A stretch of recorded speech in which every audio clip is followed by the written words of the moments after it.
Hello friends, welcome to JNC.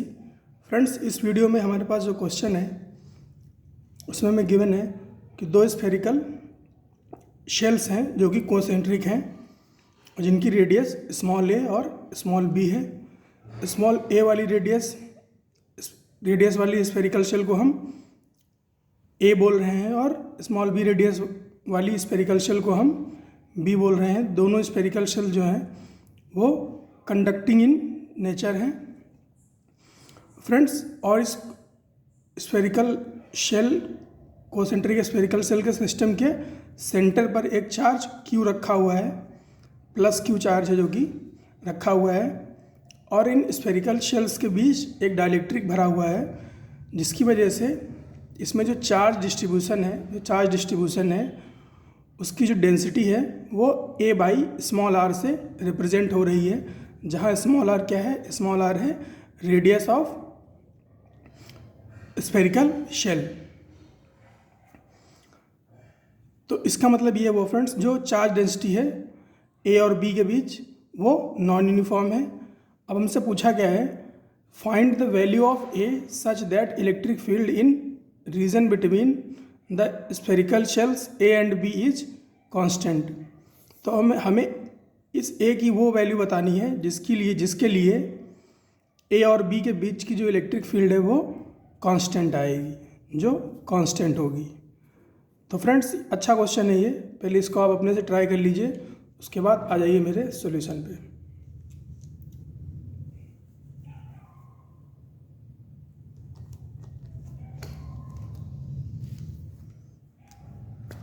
तो friends, अगर बात करें इसके सॉल्यूशन की, तो हम जो लॉजिक यूज़ करने वाले हैं वो ये है कि अगर इन दोनों स्फेरिकल शेल के बीच इलेक्ट्रिक फील्ड कांस्टेंट है तो ये जो स्फेरिकल शेल ए है इसके सरफेस पर और जो स्फेरिकल शेल बी है उसके सरफेस पर जो इलेक्ट्रिक फील्ड होगी वो सेम होगी, है ना।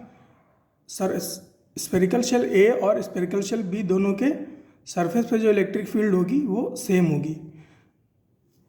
तो यही लॉजिक हम इस क्वेश्चन में यूज़ करने वाले हैं।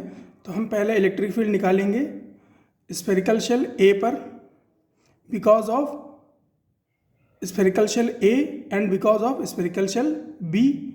उसके बाद हम निकालेंगे electric field at spherical shell B because of A and because of B. तो फ्रेंड्स, इसको करने का एक तरीका ये है, या तो हम अलग अलग इलेक्ट्रिक फील्ड कैलकुलेट करें या फिर हम गॉस लॉ का यूज़ करें। तो गॉस लॉ में हम क्या करते हैं फ्रेंड्स? गॉस लॉ में हम एक गॉसियन एरिया लेते हैं, है ना, एक गॉसियन सरफेस लेते हैं और उसके अंदर चार्ज कैलकुलेट करते हैं। फिर हम लॉजिक यूज़ करते हैं Q enclosed divide by epsilon naught A, epsilon naught equal to E dot D A का इंटीग्रेशन। तो हम ये लॉजिक यूज़ करते हैं। तो हम यहाँ पर यही लॉजिक यूज़ करेंगे, क्योंकि अगर हम ये लॉजिक नहीं यूज़ करेंगे तो हमें अलग अलग इलेक्ट्रिक फील्ड कैलकुलेट करनी पड़ेगी, फिर उसको ऐड करना पड़ेगा, तो वो बहुत लंबा मेथड हो जाएगा। तो इससे अच्छा ये है कि हम गॉस लॉ को यूज़ करें और इलेक्ट्रिक फील्ड ईजिली कैलकुलेट कर लें। तो पहले स्फेरिकल शेल ए की बात करते हैं। इसको मैंने यहाँ पे 1 बोला है कन्वीनियंस के लिए। तो फ्रेंड्स, इसके लिए हम अगर इंटीग्रेशन ई डॉट डी ए लिखेंगे तो उसकी वैल्यू क्या आएगी? अगर एक गॉसियन सरफेस लें, है ना, एक गॉसियन सरफेस लें इसी स्फेरिकल शेल के रेडियस के बराबर का, इसी स्फेरिकल शेल की रेडियस के बराबर का, तो उसके लिए जो इंटीग्रेशन ई डॉट डी ए की वैल्यू आएगी फ्रेंड्स, क्योंकि इलेक्ट्रिक फील्ड क्या है? कांस्टेंट है, क्योंकि चार्ज तो वेरी कर नहीं रहा है, तो इलेक्ट्रिक फील्ड कांस्टेंट हो जाएगा। तो ई बाहर आ जाएगा, इंटीग्रेशन डी ए बचेगा। तो इस सरफेस का जो एरिया है वो कितना आएगा, 4 पाई ए स्क्वायर। कितना आएगा, 4 pi A square, E into 4 pi A square.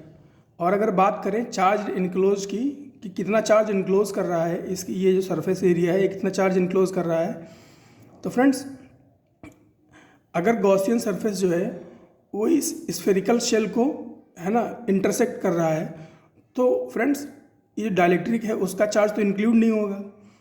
तो इसके अंदर कितना चार्ज है, केवल ये कैपिटल क्यू चार्ज है जो सेंटर पे रखा है। तो टोटल चार्ज कितना इनक्लोज कर रहा है, क्यू, अपॉन कितना हो जाएगा, एप्सिलन। तो ये रिलेशन हमारे पास निकल के आएगा। इसी को मैंने यहाँ पे सॉल्व किया है। पहले मैंने क्या किया, पहले मैंने यहाँ पे ई डॉट डी लिखा है, तो उससे मेरे पास क्या आया, E into 4 pi R square, E into 4 pi R square. ये मैंने आर तब लिया है जब मैंने गॉसियन सरफेस की रेडियस को कंसीडर किया है। उसके बाद मैंने इस आर की वैल्यू जो है वो आर इक्वल टू स्मॉल ए ले ली है, तो मेरे पास ई इंटू 4 पाई ए स्क्वायर आया है। और ये मैंने एक जनरल टर्म लिखी है, यहाँ पे जनरल टर्म लिखी है, E into 4 pi R square equal to Q enclosed by epsilon. अब बार बार फ्रेंड्स जब प्रैक्टिस हो जाती है तो बार बार ये लिखने की ज़रूरत नहीं होती है, तो इसीलिए मैंने ये डायरेक्ट लिख दिए थे। ये स्फेरिकल शेल के लिए, स्फेरिकल शेल या स्फेरिकल कंडक्टर के लिए डायरेक्ट यूज़ कर सकते हैं इसको। तो फिलहाल यहाँ पे मैंने इसको एक्सप्लेन कर दिया कि ये मैंने कैसे लिखा है। तो E into 4 pi A square equal to charge enclose कितना है, क्यू अपॉन एप्सिलन। तो 4 पाई ए स्क्वायर को इधर भेजेंगे तो क्या हो जाएगा, 4 पाई एप्सिलन नॉट एक साथ आ जाएगा और क्यू अपॉन ए स्क्वायर एक साथ आ जाएगा। तो इलेक्ट्रिक फील्ड कितनी आ गई, इस स्फेरिकल शेल ए पर इलेक्ट्रिक फील्ड कितनी आ गई, 1/4 pi epsilon naught into q by A square. अब बात करें स्फेरिकल शेल 2 की, बात करें स्फेरिकल शेल 2 की, तो वहाँ पर भी हम ये जो स्फेरिकल ऑब्जेक्ट्स के लिए, स्फेरिकल ऑब्जेक्ट के लिए जो गॉस इक्वेशन आती है उसे यहाँ पर भी यूज़ करेंगे। तो क्या होगी, E into 4 pi R square. यहाँ पे आर क्या है, गॉसियन सरफेस की रेडियस है ना, स्फेरिकल गॉसियन सरफेस की रेडियस है ये, equal to Q enclosed by Gaussian surface divide by epsilon naught. तो ये जो बी स्फेरिकल शेल है उसकी रेडियस क्या है, वही होगी गॉसियन सरफेस की रेडियस। तो E into 4 pi B square, R की जगह पर क्या रख दिया, बी स्क्वायर रख दिया, आर की जगह पर बी रख दिया, तो क्या हो गया, ई इंटू 4 पाई बी स्क्वायर। अब क्यू इनक्लोज्ड की बात करें तो क्या होगा, एक तो सेंटर वाला चार्ज रखा हुआ है तो उसमें हमें किसी तरह की कैलकुलेशन की ज़रूरत ही नहीं है, तो उसको हम क्यू कंसीडर कर लिया। अब बात बची कि और कौन सा चार्ज है। तो फ्रेंड्स कि जब हम स्फेरिकल शेल ए की बात कर रहे थे तब तो केवल क्यू चार्ज था, लेकिन अब क्या है, अब जो है गॉसियन सरफेस में ये डाइलेक्ट्रिक वाला एरिया भी आ रहा है, डाइलेक्ट्रिक वाला एरिया भी अब आ रहा है। तो हमें इस डाइलेक्ट्रिक में जो चार्ज है उसको भी कैलकुलेट करना पड़ेगा। तो उसको मैंने रिप्रेजेंट किया है क्यू शेल से, है ना, उसको रिप्रेजेंट किया है क्यू शेल से। अब फ्रेंड्स हम पहले क्यू शेल कैलकुलेट करेंगे और उसकी वैल्यू सब्स्टिट्यूट करेंगे। तो क्यू शेल कैसे कैलकुलेट करेंगे, तो फ्रेंड्स उसके लिए हम क्या करेंगे, उसके लिए हम क्या करेंगे, सेंटर से एक्स डिस्टेंस जा करके, सेंटर से एक्स डिस्टेंस दूरी पर जा करके एक एलिमेंटल स्फेरिकल शेल ले लेंगे, है ना, एक एलिमेंटल स्फेरिकल शेल ले लेंगे, एक्स डिस्टेंस पे जा करके एक एलिमेंटल स्फेरिकल शेल ले लेंगे dx थिकनेस की, है ना, x डिस्टेंस पर dx थिकनेस की स्फेरिकल शेल ले लेंगे। तो ये कुछ ऐसी होगी, है ना, इसको मैं यहाँ दिखा रहा हूँ, x डिस्टेंस पर dx थिकनेस की, है ना, ये जो थिकनेस है इसकी वो कितनी है, dx है, dx थिकनेस की एक स्फेरिकल शेल ले ली। अब हम क्या करेंगे, इस dx थिकनेस में जो चार्ज है उसको लिखेंगे कि कितना है ना, उसको लिखेंगे कि कितना है। तो कितना चार्ज होगा फ्रेंड्स, इसका जो वॉल्यूम है अगर हम वो कैलकुलेट कर लें तो वॉल्यूम को चार्ज डेंसिटी से मल्टीप्लाई कर लेंगे तो हमें क्या मिल जाएगा, इस स्फेरिकल शेल में जो चार्ज है उसकी वैल्यू मिल जाएगी। तो इस स्फेरिकल शेल का वॉल्यूम कितना है वो पता होना चाहिए। तो उसके लिए फ्रेंड्स क्या करेंगे, उसके लिए हम इस स्फेरिकल शेल को पहले काट लेंगे, है ना। कैलकुलेशन के कन्वीनियंस के लिए मैं बता रहा हूँ कि इस स्फेरिकल शेल को काट लो और ओपन कर दो। तो ये कैसी नज़र आएगी, ये एक पट्टी की तरह ऐसे दिखेगी, है ना, एक रेक्टेंगल की तरह दिखेगी जो कि 3D में है ना, जो कि 3D में है, कुछ इस तरह का, कुछ इस तरह की 3D शेप में दिखेगी। तो ये इसका सरफेस होगा और ये इसकी थिकनेस हो जाएगी, ये इसकी थिकनेस हो जाएगी कितनी, dx। और इसका सरफेस एरिया कितना हो जाएगा फ्रेंड्स इसकी रेडियस कितनी है, इस स्फेरिकल शेल की रेडियस कितनी है, x है। तो इसका एरिया कितना हो जाएगा स्फेरिकल शेल का। फ्रेंड्स ये स्फेरिकल शेल है तो स्फेरिकल शेल का एरिया कितना हो जाएगा, वही होगा जो स्फेयर का एरिया होता है। स्फेयर का एरिया होता है 4 पाई एक्स स्क्वायर, 4 पाई एक्स स्क्वायर। अगर उसकी रेडियस x है स्फेयर की तो उसका एरिया आएगा 4 पाई एक्स स्क्वायर। तो लिख लिया 4 पाई एक्स स्क्वायर। तो फ्रेंड्स इसका एरिया हमें पता है और इसकी थिकनेस पता है, तो इसका वॉल्यूम कितना हो जाएगा, वॉल्यूम हो जाएगा एरिया इंटू थिकनेस, 4 पाई एक्स स्क्वायर इंटू dx। तो ये इसका वॉल्यूम हो गया। अब हमारे पास वॉल्यूम है और वॉल्यूम चार्ज डेंसिटी है।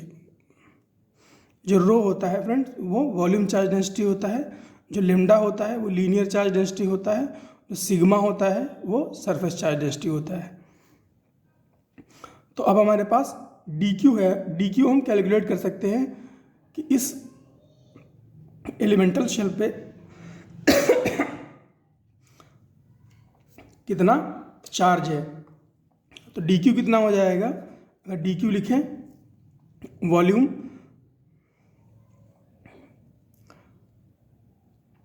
फ्रेंड्स यहाँ पे मैंने कन्वीनियंस के लिए x ले लिया है।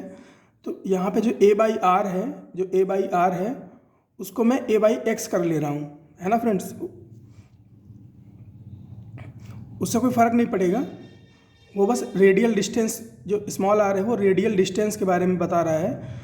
तो मैंने रेडियल डिस्टेंस x ली है तो मैं इस a/r को a/x लिख ले रहा हूँ। तो अगर मैं इसको dq को लिखूँ तो ये क्या लिखाएगा, a/x इंटू 4 पाई एक्स स्क्वायर इंटू dx। अब फ्रेंड्स यहाँ पे एक x से एक x कट जाएगा तो अपने पास बचेगा, अपने पास जो dq बचेगा वो बचेगा a into 4 pi x dx, a into 4 pi x dx। तो फ्रेंड्स इस तरह से हम dq कैलकुलेट करेंगे, इस तरह से हम dq कैलकुलेट करेंगे। अब हम क्या करेंगे, हमारे पास dq आ गया है तो अभी हम बोथ साइड को इंटीग्रेट कर देंगे, बोथ साइड को इंटीग्रेट कर देंगे। dq को कहाँ से कहाँ तक इंटीग्रेट करेंगे, dq को इंटीग्रेट करेंगे 0 से q तक, है ना। dq को इंटीग्रेट करेंगे 0 से q तक। वैसे तो यहाँ पे q शेल लिखना चाहिए लेकिन फिलहाल मैं q बोल रहा हूँ फॉर सेक ऑफ कन्वीनियंस, है ना। 0 से q तक इंटीग्रेट करेंगे और ये जो x वाला जो फंक्शन है इसको कहाँ से कहाँ तक इंटीग्रेट करेंगे, जो रेडियल डिस्टेंस है ना, जो x क्या है रेडियल डिस्टेंस है। तो डिस्ट्रीब्यूट कहाँ से, जो ये डेंसिटी है चार्ज डेंसिटी वो कहाँ से कहाँ तक डिस्ट्रीब्यूट है, वो डिस्ट्रीब्यूट है स्मॉल a से स्मॉल b तक। तो हम इसे इंटीग्रेट कर देंगे स्मॉल a से स्मॉल b तक। तो फ्रेंड्स ये एक्सप्रेशन आ गया।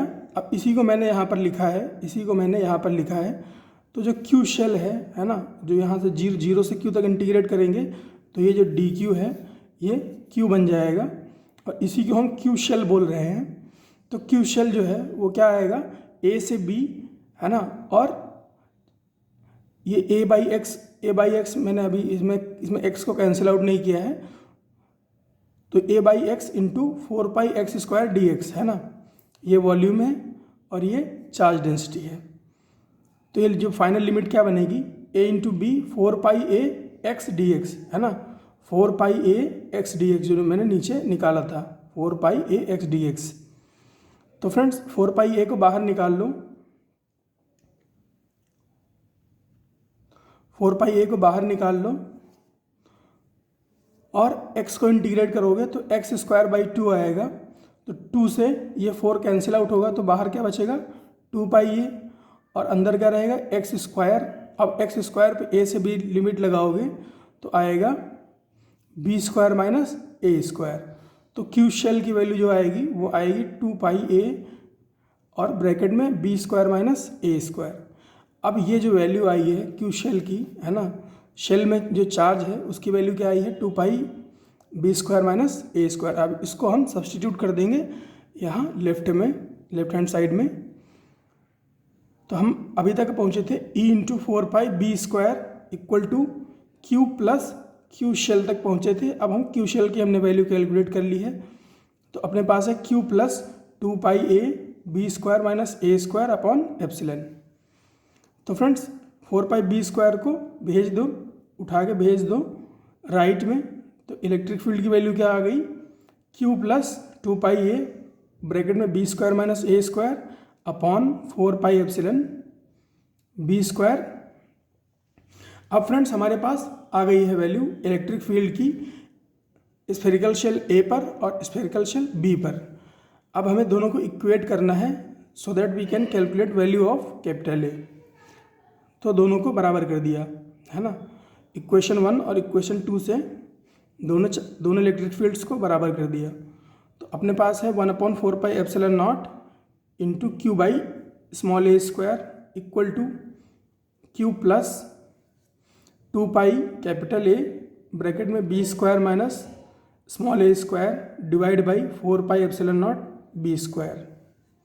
अब यहाँ पर friends 4π epsilon naught cancel out हो जाएगा, ये b² जो है q के साथ मल्टीप्लाई हो जाएगा, और जो ये a² है ये मल्टीप्लाई हो जाएगा इधर, ऐसे क्रॉस मल्टीप्लिकेशन हो जाएगा। तो अपने पास रिजल्ट आएगा b² q के साथ मल्टीप्लाई हुआ तो qb² और a² ये पूरे फंक्शन के साथ मल्टीप्लाई हुआ, तो अपने पास आया a² into q plus 2π capital A into small a² और ब्रैकेट में b² - a²। अब हम क्या करेंगे, इस a² q को ले आएंगे लेफ्ट में, तो अपने पास क्या आ जाएगा q b² - a² equal to 2π a into 2π capital A into a² - b²। अब हम क्या करेंगे कि ये जो 2π a² और ये इतना है ना रिलेशन जो है ये पूरा उठा के ले आएंगे कहाँ, लेफ्ट में। तो q into b² - a² upon में क्या आ जाएगा 2π स्मॉल a² और ब्रैकेट में b² - a²। अब ये b² - a² से b² - a² कैंसिल आउट हो जाएगा, तो अपने पास बचेगा q अपॉन 2π a²। तो कैपिटल A की जो वैल्यू होगी वो सेंटर पर रखे हुए चार्ज का फंक्शन होगी, क्या होगी q A is equal to q upon 2π a²। तो इस तरह से हम कैपिटल A की वैल्यू को कैलकुलेट कर सकते हैं। फ्रेंड्स इस क्वेश्चन में हमें कई चीज़ें सीखने को मिली हैं, जैसे कि स्फेरिकल शेल्स पे इलेक्ट्रिक फील्ड कैसे कैलकुलेट कर सकते हैं, और फ्रेंड्स डिस्ट्रीब्यूटेड चार्ज को इंटीग्रेशन की हेल्प से कैसे कैलकुलेट किया जाए, और गॉस लॉ को कैसे अप्लाई किया जाए। तो इस तरह से फ्रेंड्स कई सारे कॉन्सेप्ट हमें इस क्वेश्चन में सीखने को मिलते हैं। तो फ्रेंड्स आई होप आपको ज़रूर इससे कुछ ना कुछ सीखने को मिला होगा। मिलते हैं फ्रेंड्स नेक्स्ट क्वेश्चन में।